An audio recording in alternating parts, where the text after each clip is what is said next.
state of Tennessee has over 400 water and sewer utilities. There's a lot of small utilities as far as water purveyors. In our industry, just nationwide and locally, we're experiencing a worker shortage. The state of Tennessee has 4 levels of certifications for drinking water and wastewater treatment operators, and the exams are very difficult to pass. Combined with the people that were retiring, we were seeing low test scores. The pass rate for the operators was right around 30%. This test is very thorough, very rigorous. You're talking about water quality, you're talking about protecting receiving streams. So the professionals need to be really talented and knowledgeable in their industry. Industry actually came to our community college and asked us to create a new program to help train qualified individuals.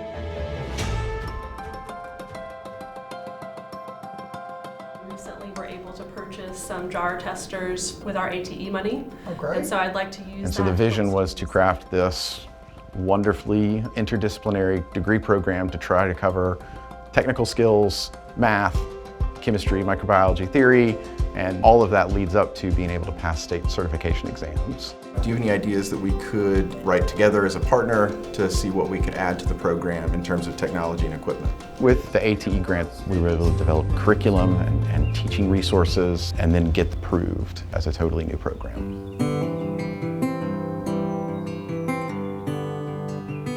We had a family business that was open for 38 years. We grew nursery stock for a commercial nursery that my dad ran. So we would line out trees and set up irrigation, and then once a year we'd harvest them and then we would sell them to ourselves at the commercial nursery. We were all heartbroken when we found out my dad had cancer, and then literally in the same month we found out the business was gonna have to shut down because the land was getting sold. When the nursery shut down, I had about a month worth of salary built up and I need to find a career. I found out about this program and enrolled in the school.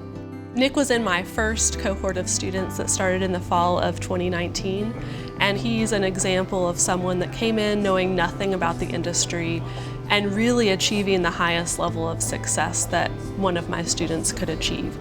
The ATE funding has provided a lot of opportunities for our students that they might not see elsewhere, even if they are already employed in the industry. We have been fortunate enough to purchase equipment that has allowed students to see the newest technology available for lab testing and for computer software and modeling. So before students get out into the workforce and graduate, they can simulate some emergency scenarios and how they might react as an operator. What would they do? What would they change?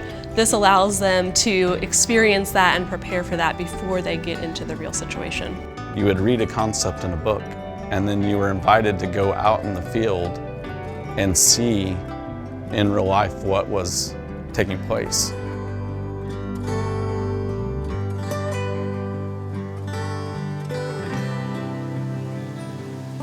Every course that the students take in the Water Quality Technology program includes site visits. They'll spend time with certified operators and they'll get to do some hands-on learning experiences while they're there. We've hired 4 people from the program and they're all doing a great job. They come to the plant, but they have the technical knowledge to know how things work and laboratory procedures and safety procedures, and it really gives them just a big leg up. Without the grant, we would not have this program. As you come down through here, you're inspecting with your eyes. You're looking for foaming, which is a sign of bacteria that you do not want in the plant. Nick received full-time employment before graduation. He passed his state certification exam before graduation. He has already been promoted internally within his organization, and he's really set up to take on leadership roles in the future. That was one thing when I started the program. I also wanted to be a role model for my kids and kind of show them, like, you can do anything if you put your mind to it. So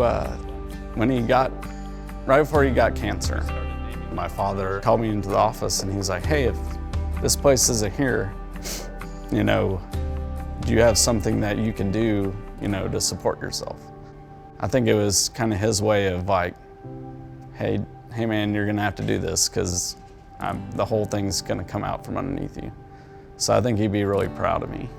I work 15 miles from my house.